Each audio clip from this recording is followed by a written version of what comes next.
Welcome to another procedural texturing tutorial. In this one we're going to be tackling this procedural brick setup where we have some various rotation, random color, a little bit of rake lines and some cracks, and also the ability to put in an image to the background to create this brick variation. We are working in Blender 2.9 today, and just before we get started, make sure that you have got the Node Wrangler add-on enabled. This is going to save you a lot of time. I've got my procedural texturing workspace set up here. I have a 3D viewport. I'm going to be working on a plane today. I have an image UV editor underneath and my shader workspace. The setup for this material is quite simple. We're going to be using a UV map because we want to be able to push this texture around on a wall. After this, add a converter vector map, set this up to scale, and this is going to give you the control of how many bricks we're going to be able to see. We're going to be adding a converter, separate XYZ. Basically what we need to do is we need every other row to be offset from one another. So if you have 3 rows of bricks like this, you want your bricks to sort of span the gap of every other row. If I was to just take another vector map here, set to modulo, and bricks are 3 times wider than they are high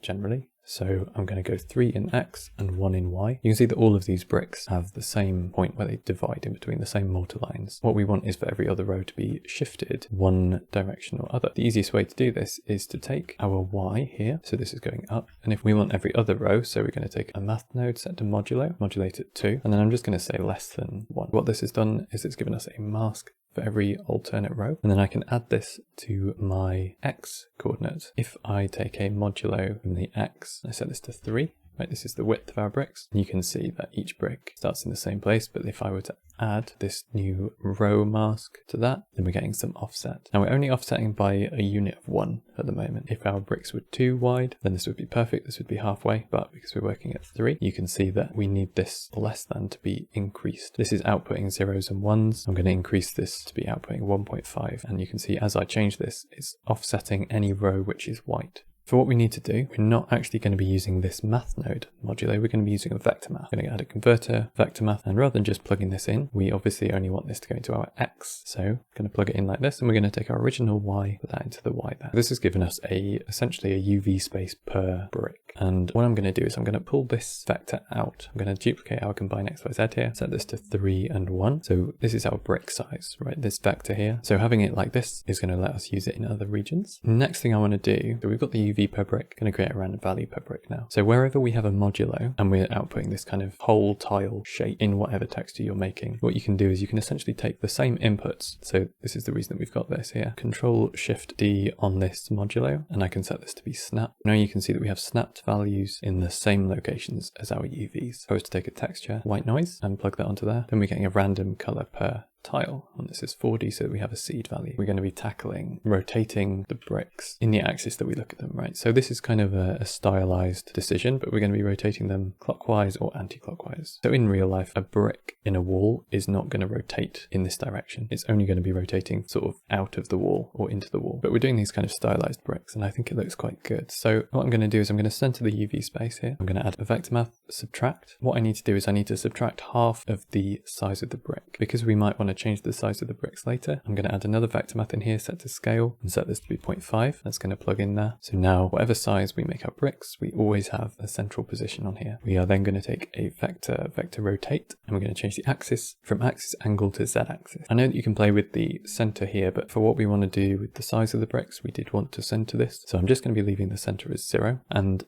the angle, we're going to take the value and plug it in there. Right now what's happening is it's rotating by between 0 and 1 radians. So 360 degrees is 2 pi radians, which is around about 6.3. What we can say is that if we have between 0 and 1, then this is around about 1/6 of a circle maximum rotation, and it's rotating clockwise because they're all above 0. We want things to rotate only slightly and also both left and right. We're going to add a converter map range to this value. From 0 to 1 is going to become from -0.1 to 0.1. So it's only very subtle what we actually want, but you can see as I change that seed value, we're getting some brick rotation. You can always make this more extreme. I'm also going to want a slider to say that we don't want any randomness, or we want some amount of the randomness. So I'm going to add a color mix RGB. Leave this at mix. We're going to plug our map range into the bottom of it. And we're going to set the first value to be black. So now with our factor at 1, this is fully random, and at 0, everything goes back to being straight. We're going to take our rotated brick vectors here, and we're going to actually create the bricks. For us to do this, we're going to add a converter vector math, set that to absolute. So this is giving us a nice even space. What absolute does is it ignores the sign, so if something is a negative, it just pretends that it's positive. What we can then do is add another vector math. I'm going to set this to be subtract, and we're going to plug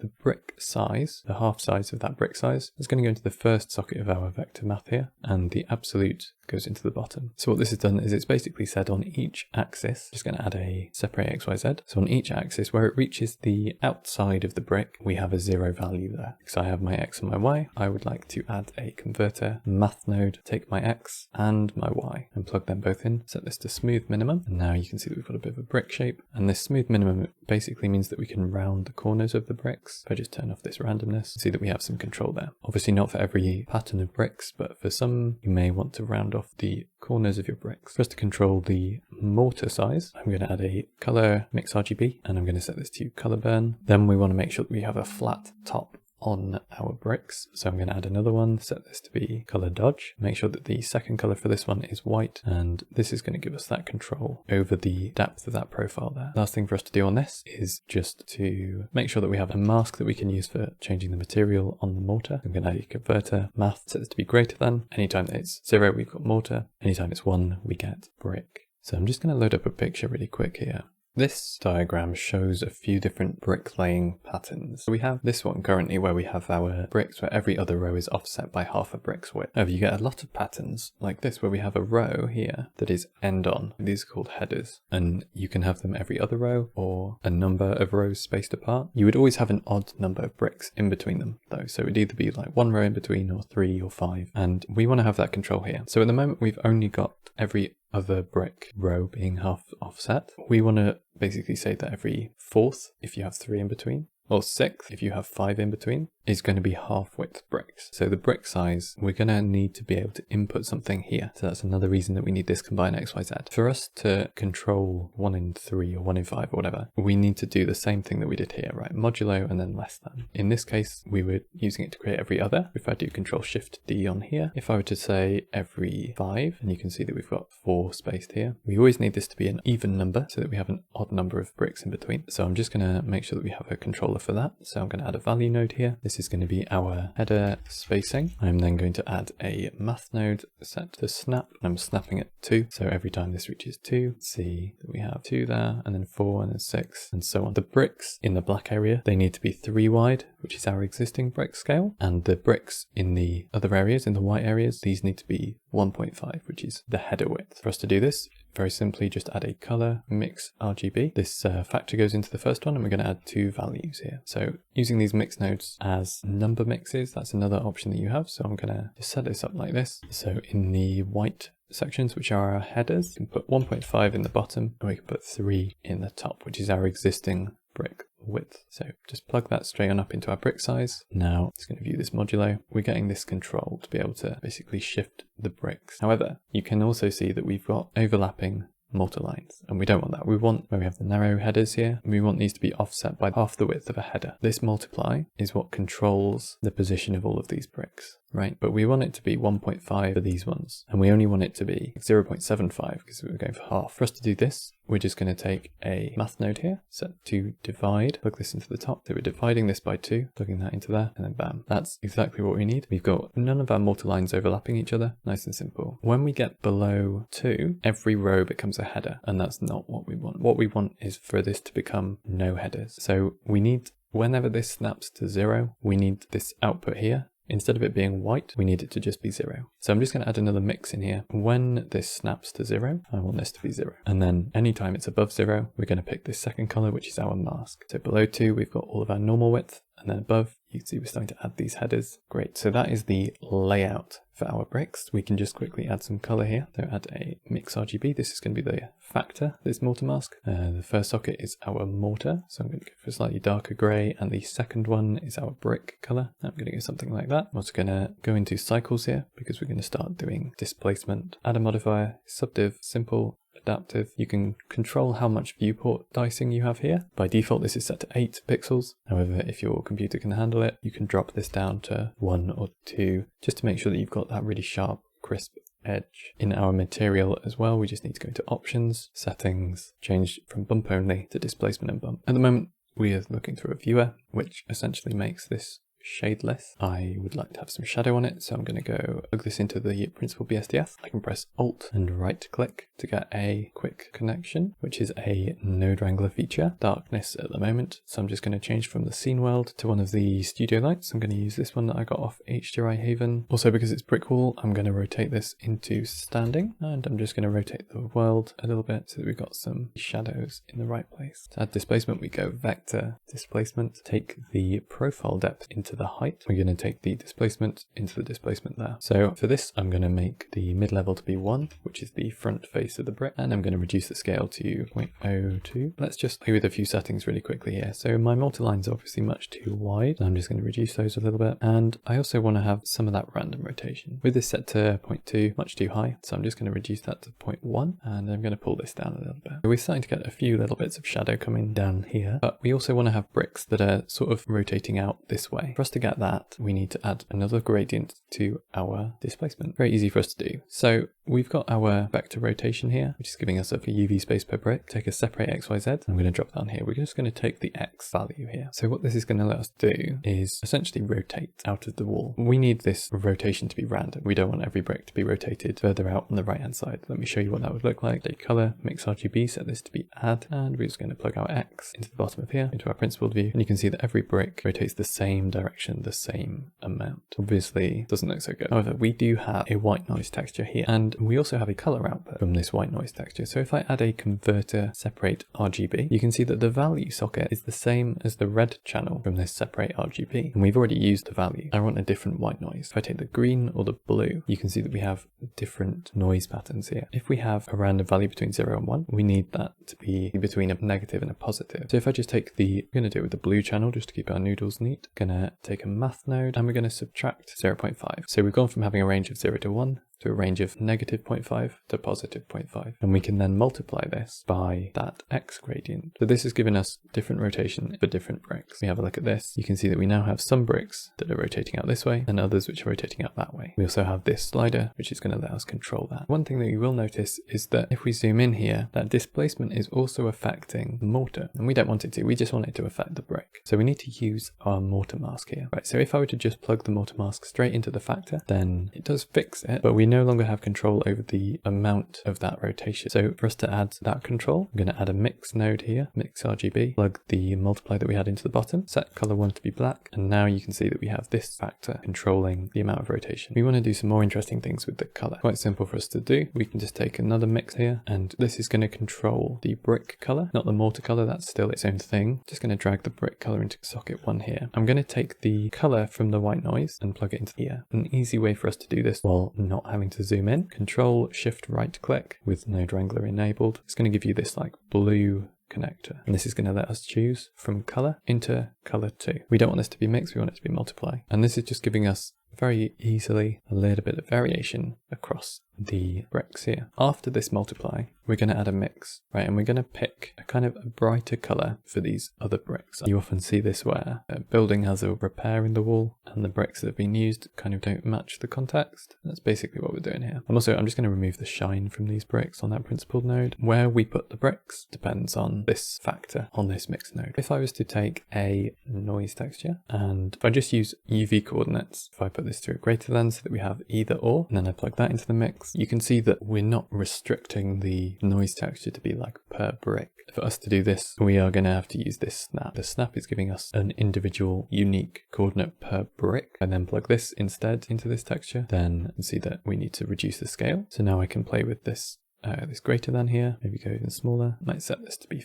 4D. We would also want this output to stop. If it's new repair, you're not going to have these displacement variations, and you're also not going to have the rotational variations, which is this mix. I want an output of 0 on both of these, wherever we have this output. If I just add a subtract here, let's plug this into the bottom. This greater than goes into the bottom, and we're subtracting it from 1. That's basically going to invert that. I can take this and plug it into the random rotation, and I can plug it into this random displacement. So now if I go back to this principled, you can see that we've got sort of straight bricks where it's been repaired versus the jaunty bricks bricks everywhere else. We also changed the value in the subtract node, and that's going to give you some variation as well. Something that I'm noticing is that on the bricks that are going in, we have this issue where you have a brick that's rotated in past the edge of the concrete. Basically, I'm going to add a little bit onto here just to make sure that we are not cutting in here. I also want to fine tune this profile shape. I want to round it basically. One way that we can do this is with an RGB curve, or the quickest, easiest way for us to do it. On this profile depth, I'm going to add another mix RGB, and I'm going to set it to a soft light white in the second color. I'm going to set that factor to be 1. So now you can see that we're getting a nice graceful round on that corner. We're just going to dress the surface up a little bit. A lot of times you see bricks that have a rake pattern on the front face. This is nice and easy for us to do. We're not going to do it with displacement. We're going to do it with a bump map. So I'm going to unhide the rest of that principled node. This vector rotate, I'm going to take the output from here into a wave texture. If I zoom in here, we want it to be in the y-axis. At the moment, we have it evenly going like this. We're just going to put a color dodge on here. Color dodge, set this to white. This is going to let us cinch in that edge. We can also add a little bit of variation here. So I'm going to increase the distortion. For what we want, around about 3, I'm going to set the detail scale up to something like that. This is just giving us a natural rake pattern tracking across the surface. We only want this pattern to be on the front face. This is very easy again to do. Basically, we take the soft light here. We can just take this as a mix factor. We put this in here, put the rake lines into the place where it's 1. And if I set the color 1 to be white, then it fades off. So all of these will be the same depth. Let's just group these together, Control J. I'm going to call these rake lines, which I'm just going to take a vector bump, plug these into the height, take this into the normal of our principled node. Nice, that's looking pretty good. Drop this right down to like 0.1, 0.1, and I'm going to increase the scale of this. So that's just giving us a little bit of extra detail on the surface. I'm also going to add some cracks as if these bricks have been weathered. So once again, we're going to be taking the vector output from our rotation, and we're just going to be plugging this straight into a texture, Voronoi texture, right? So from here into our Voronoi, and we're going to be changing this from F1 to distance to edge. If I just reduce the scale as well. So straight away what we see is we have a repeated pattern. Every brick is identical. So I'd like to be able to take a random value and offset each Voronoi texture per brick a different amount. Obviously we have a random value right here. So I'm going to take a converter vector math, plug this on here as an add. I'm going to take the green channel up into that vector input. So it's slightly better, but you can see that we still have largely the same. I'm actually going to change this over to 2D as well, so that we get a more even spacing. We're using UV maps, so we don't need the Z anyway, just to increase the random distance that these are being pushed. At the moment it's between 0 and 1. Obviously our bricks are 3 across. I'm just going to multiply this by an arbitrarily large number. We want to distribute it a little bit better.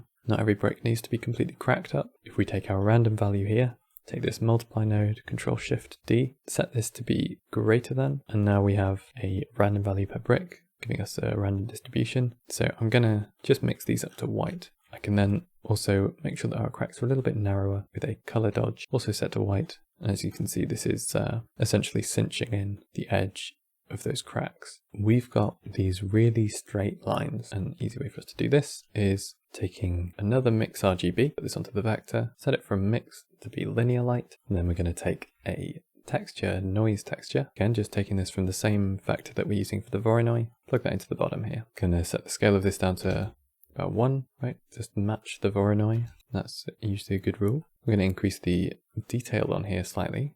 4 or 3 should be fine. And then we can play with the linear light to give us a little bit of control there. Now I also want to have a little bit more interruption on these cracks. So I might just start by going slightly smaller on this Voronoi texture, just to space it out a little bit. I want to take a converted color ramp, take the factor output here. This is going to give us a good bit of control and choose exactly where we want to put these. I'm just going to take this, set it to screen, take the color. You could think of screen as being the inverse of multiply. So when you multiply something by 0 and 1, everywhere that you are multiplying by 0 becomes 0, right? Whereas with screen, everything that you screen by 1 becomes 1 and zeros are ignored. It takes both inputs, inverts them, multiplies them together, and then inverts it to the output. We can use it here to break up some of these cracks a little bit. We don't want the crack map to end up with loads of dark spots because this is going to be displaced inward. And so I'm just going to select all of these, Control J, rename this to be cracks. How do we combine this with our existing height map? Because we've got it as being white with black cracks, we can just take a mix RGB, set it to multiply, and take our screen output into the bottom here. Now you can see that we've got all of these cracks. They're really wide at the moment, so I'm going to also increase this color dodge. I'm just holding shift there while I click on that, and I'm going to reduce this multiply just to make sure that those cracks aren't super deep. One thing that I want to avoid is these rake lines that are on the surface. The rake lines were made when the brick was made. They shouldn't be in these cracks. If we have a look at these, I basically need to make wherever there is a crack to be white. So I'm going to take a converter map, look at our cracks here, and if I say anywhere that is less than 1, this is where there is a crack below the surface. And now I need to make these areas to be white on this map. We've just seen how to do that with the screen, so we're going to add another one, color, mix RGB, set this to screen, look this in, set that to be 1. Now you can see that we do not have any of the rake lines inside. You might want to just reduce this slightly to give it the illusion that those rake lines are actually cutting into the surface. I'm just going to tighten up those cracks again. I think perhaps I would not like to have cracks on the new bricks. Again, for us to do this, we just need to take wherever it's black, I think is where the cracks are. So I need to make sure that anywhere that there is a white brick on our color output here, I need to make sure that that is also white on this greater than. So we could use screen, or a different tactic is to use an add node. So anywhere that you have white on one and white on the other, you're going to end up with 2. But in terms of our mix, that doesn't matter because we're just using it as a mix factor, and mix factors only consider something that is between 0 and 1. So you can see that now we have this whole area where the pattern was that is now completely clear of cracks. What we're going to do now really quickly is we're just going to map a texture onto here. I have the blender icon here. I'm just going to drag that in. So we've got our blender icon mapped on here. I need this to be a mask between 0 and 1. So greater than 0. There we go. This is giving us just the blender logo being the white region. And once again, we're going to take the same idea of subtracting from 1. That's going to give us the inverted mask for the displacement items that need it in the opposite direction. So first of all, let's just increase the scale of our texture. I'm going to add a value here because we're going to plug this into a couple of things. Plug that in here, set this to 50 for now. We need this to, just like how we did with the noise texture, follow the actual bricks. Plug that down here. This snap value goes from 0 to 50. It's taking this scale value into account. For us to reverse that, we need to take this snap, change it to divide. If I zoom out here, Shift Alt right click, give me the blue one. So we're going from value into vector. So you can see if we view this one, this has been remapped to that 0 to 1 range. We have our blender icon perfectly mapped. I am actually just going to make it slightly smaller. Just going to add a vector mapping node. I just want this to be a little bit more kind of centered with bricks around. And I'm going to change the interpolation here from repeated to extend so that we get black on the edges. I'll just show you something actually. If I go into Eevee here, right in the material preview, you might have seen this happen where you have a tile texture and you've got these pixel lines. These show up in the render. These are not okay. What you've got to do is you've got to change it from linear on your image. Any other one gets rid of those. I always go for cubic because I feel like it's the most accurate one that is probably a little bit cheaper than smart. If you're working with Eevee, which obviously for this where you've got displacement you can't, but other things, that is how you get around that issue of having the pixel lines. We want to have a look at our color output here, and instead of using the noise texture as the factor, we're going to use blender. And instead of using the noise texture to control this Y rotation, we're going to take the subtract from here into the factor there. So there you go. That's on that Y rotation section as well now. We're taking the greater than and we're plugging that into here. This is the crack section. We don't want any cracks on the new bricks. I'm also going to put it into this mix here, and that comes from this subtract. So that's controlling how much Z rotation, how much rotation in this direction on the wall that you have. So let's look back at our principled node now. We have these kind of cracked bricks, all of the red ones that have random rotation. These are in the background, and we have our blender logo perfectly modeled in new bricks. Let's say you want to change the resolution of this. That is just on this one original scale. Set this to be 5 or something, and you get this. Set it to 200 and you'll get this. Let me show you an issue. When we set this to 200, the scale of the bricks, it's just totally out of whack, right? The displacement, we need to fix it. This is our displacement node here, and this is our scale. So again, Shift Alt right click over to the displacement there, and we are going to the scale. We need not the scale directly, but we need the reciprocal, which is something divided by the scale. Just a math node, change it to divide, and I'm going to change this to 0.2 or something, right? So it looks good from up close. When we have this really high scale, we set this to 5, you can see that this is still in proportion to our brick scale. Perfect, that's exactly what we want. Last thing, if you wanted to make this kind of zoom in, zoom out effect, that is just changing the scale by the frame rate. So if I do Shift right click, that's going to create a reroute here. Go input value, plug that in here. Could have just used that original scale, but I just want to keep it separate. So change this to hashtag frame. If I play, you can see that this increases and the scale as the frame increases. A little bit too fast for me, so divide by 5. A little bit laggy because it's working in cycles right now, but you can see that that's sort of resolving nicely there. Divide this by 3 instead. Go over to Eevee, Blender logo, made in bricks. Before we finish, I just wanted to mention Discord. Me and Sharon from Just 3D Things, we both run the Arendelle.xyz Discord. Link for that in the description. We've got a lot of really great shader artists and procedural modelers in here. We focus on proceduralism. Even when I'm recording this, Gabe is streaming right now. Looks like he's doing some vector displacement. We've got live streams. We've got 2 a week,